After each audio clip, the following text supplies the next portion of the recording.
Hey guys, Deathdealer here. Welcome back to another episode of Technical Minecraft. Today we're going to be making some more progress in the world by constructing an automatic crop farm using villagers. In between episodes I have been doing a lot of farming. We have wheat over there and we have carrots, and if we look in here, as you can see, we have a lot of crops to get started with this farm today. Now what we need to do to get started is we need to collect 5 villagers. Now what we could do is we could breed these guys down here, but I feel we shouldn't really do that because these crops are going to be needed to get this farm started off. So what we're going to do is we're going to grab some boats. I should have some boats in storage here. There we go. We're going to pop over to the village over there and we're going to collect 5 villagers. That's 1, that's 2, that's 3, that's 4, and finally that's 5. Let's get this guy over to the mushroom biome. So now that we have all the villagers over here, we can start construction. I would highly recommend you guys get the villagers you need first, just so that this whole process goes a lot faster. Now the way this farm is going to be constructed is we're going to have 4. It's basically 4 farms networked together, and each of these farms are shaped like a diamond. Not like an actual Minecraft diamond, but like a diamond that's like shaped like that. Yeah. So if you look onto like a block, kind of like this, that's the way the farmland is shaped. So we need to build 4 diamonds, and we're going to need a lot of dirt for that. I don't know if we have enough dirt. We should have enough for at least the first one. But yeah, let's get started with this and then we can move on to the next stage of construction. Alright, so we have the first farming cell in place. Here it is. As you can see, it's not really all that big, and we still have plenty of dirt left, so we should be able to do at least another 2 of these, possibly the third one as well. Now, next steps for this thing would be to put in the workstations, make sure this is lit up, and then put in the walls around this thing. But we won't be doing that. First of all, we're going to be doing the central area where the crops will be thrown and then collected. So what we need is some hoppers, a chest, 2 hopper minecarts, and a villager in this central location. So let's get that set up. Alright, so we've implemented a storage system below this area here. In fact, I'll just show it right now. Can I get down here? No, I can't. I can get down here though. Yeah, we have 3 double chests. We can't access the top one, but what we'll do is whenever we're emptying this thing, we'll just break it, and there you go, problem solved. But yeah, and next what we can do is we can put in the hopper minecarts. Now in the last clip, I said we were going to put in the villager, the central one, but if we do that, we run the risk of him stealing the workstations of the farmer villagers in each of the cells. So what we need to do is we need to do all the farmer villagers first, and then do the final central guy. So what we need to do right now is place some rails like so. I had to go mine for some more iron because we didn't have enough. There we go, and then if I break this, there we go, and then if I break this should fall straight on top. Perfect, alright. Now all we need to do is drop the central villager in there, and it will stand in between those 2 minecarts. Now the reason we have minecarts there is because the farming villagers will attempt to throw food at the villager in the middle, and the idea is the hopper minecarts will capture the food, or will collect the food before the central villager can get it, and then it will go down into the central storage system. But there we have it. All we need to do now is get these cells up and running. I think what I'm going to do actually is I'm going to go into the nether, because we need to collect some, glowstone for the farm light sources. So I'd planned on getting some glowstone, but shroom lights happen to be much more common considering the fact that we were right next to a warped forest. So yeah, I think it was like 20, so 5 for each farm, and yeah, it does the job. It's virtually the same as glowstone, it's just more common. But yeah, I've also put up the glass walls around this thing, just because, yeah, I want to get this thing kind of done fairly quickly. And now what we can do is we can actually start moving villagers into this thing. So obviously we've got 1 villager in here and then 1 in the central cell over there. I just realised I forgot something for this cell. Obviously we need to till all the land. We're going to wait until we get the villager in place for that. Right, let's see. Here it is. So this farm design requires bells because it slightly alters essentially the range that the villager can detect things. Because what happens, or what we need to think about is, what happens if, say, the villager finishes harvesting over here? It's not going to see that other villager over there. But if there's a bell there, then it can. So we'll place the bell here, And there we have it. But as you may have noticed, we only had 3 bells in total. We need 4. So later on in this episode, we'll be going to other villages in the area and, you know, stealing their bells. But yeah, we're making some decent progress with this thing. So I think what I'm going to do now is I'm going to get started on the next module over. And we should have enough materials to get that next one done. Alright, so I just finished putting in the second module, and it turns out we had nowhere near enough dirt for this thing. Yeah, we're going to need to collect quite a bit more, probably at least another 3 stacks worth, maybe 4. But fortunately, since we are in a mushroom biome, there's plenty of dirt to go around. So let's go and harvest some, and then we can get this project finished. Alright, so we got all the dirt we needed, and we have the 2 final farming layers in place. All we need to do though is put on the glass walls, fill this in with villagers, and then get all the dirt tilled and turn it into farmland. Yeah, we're making really good progress with this thing. What I'll do is I'll put up the walls, we'll get one of these guys, I'll put one of these guys in on camera, and then we'll do the rest of it off screen. Alright, let's get this first guy in place. So I'm going to press F3 and B to see the hitboxes so that I can get this guy out of the boat. And go right to the edge of the hitbox and break it so that he doesn't take any damage. And then we're going to try and push him on to the platform. Hopefully he detects his workstation, which he should do any time now. And then we fill this area in, and there you go, he detected his workstation, so this guy is now in place. Now obviously we've got the 3 other farmers to put in. Let's get rid of these hitboxes, which should be easy enough to do. I've already prepared the areas, all we need to do is get them in place and then just close it up.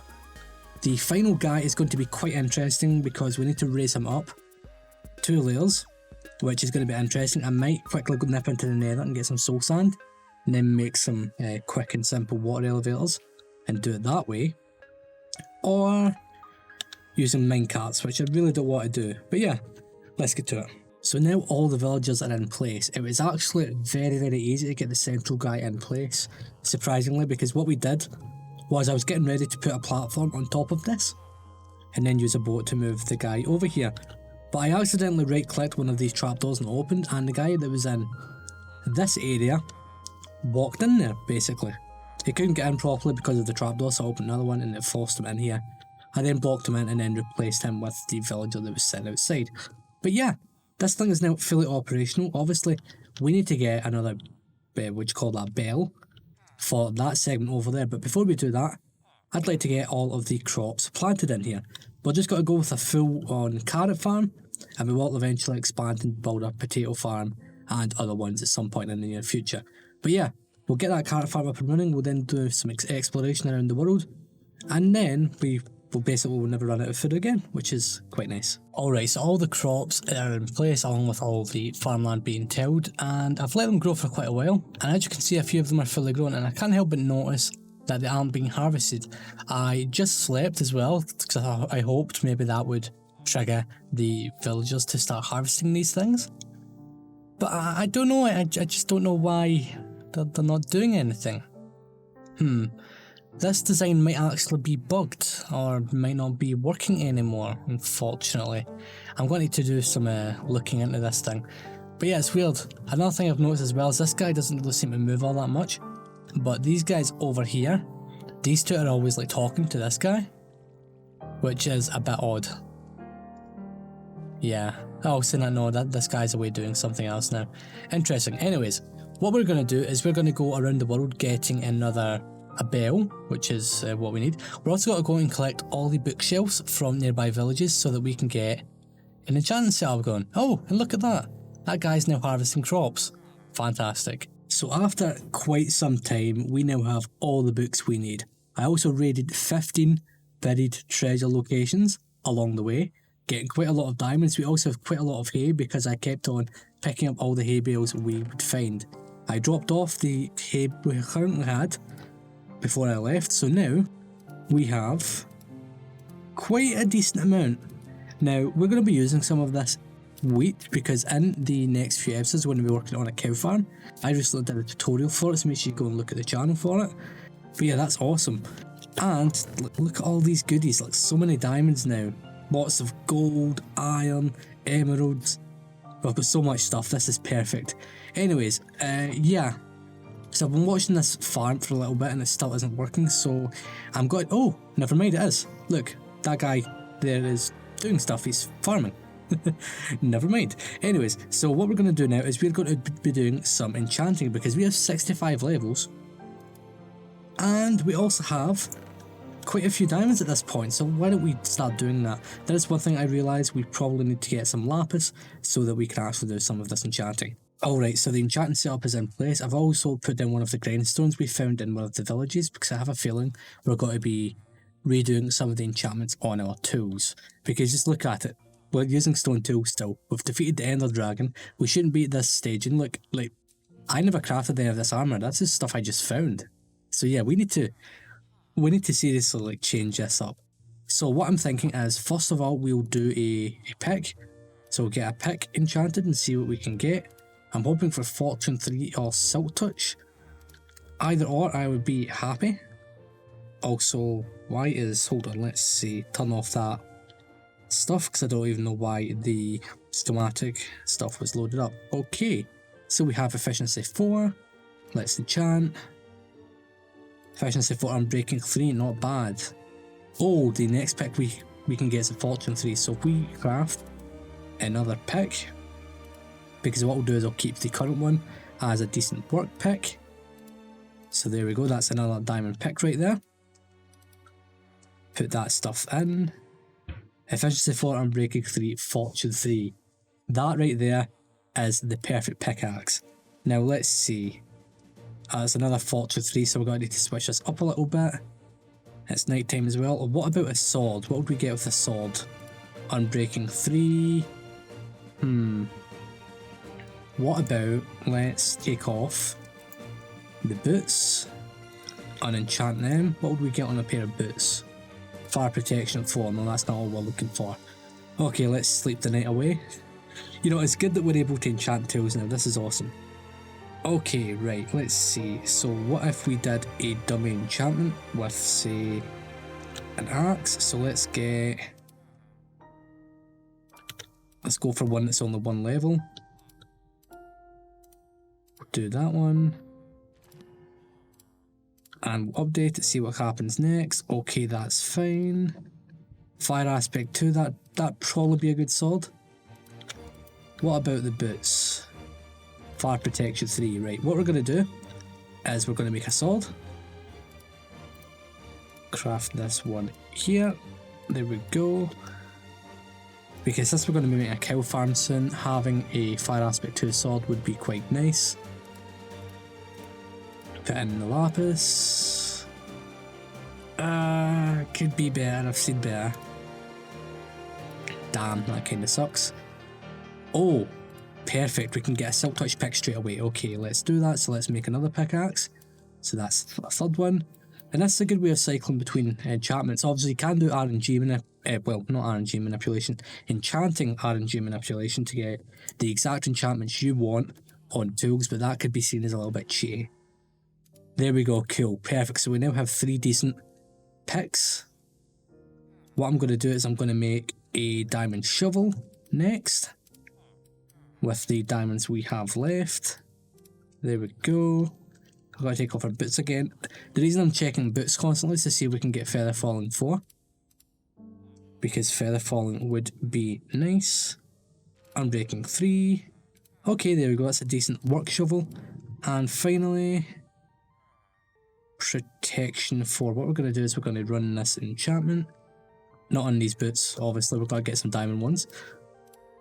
Craft them, there we go. And let's see. Is this going to be any good? No, just protection 4. Okay, what we can do is, since we have this here, what we can do is we can take it off and then run back and do the exact same thing again. There you go, that's a bit better. Awesome. So I've been waiting around for about an hour watching these villagers to see if they actually did anything, and nothing was happening. So what I did was, I have carpet mode installed, so I basically used one of the scripts that lets me see the villager pathfinding to see what the villagers were doing. And only a few of them were actually pathfinding a bit, most of them were focused on the central guy. So I thought, if I block up the middle and then change out the composters, replace them, get the professions restarted essentially, I thought that would fix the farm. But that never worked. So basically what I did next is I removed the crops in this cell and this one, and they started replanting. Well, this guy started replanting. That guy, well, he walked around and picked everything up and then didn't do anything. Now, even though he should have been doing stuff, but it never did. So then I decided to relog, and then it started working. So yeah, this is awesome. Now you can see all 4 villagers are now working. These 2 guys are currently replanting. In fact, I'm going to be helping them in just a moment. And these other guys at the back here are slowly but surely harvesting these carrots, which is nice. Anyways, I'm going to help these 2 guys get filled back up, and then we can see if this thing actually works. Alright, so I've observed this quite a bit more, and now I'm comfortable saying that this thing is now fully operational. We will need to keep an eye on it. We may need to come up with a new design ourselves, because I've got a feeling that this design is now getting a bit outdated. It still works, but it is nowhere near as great as what it once was.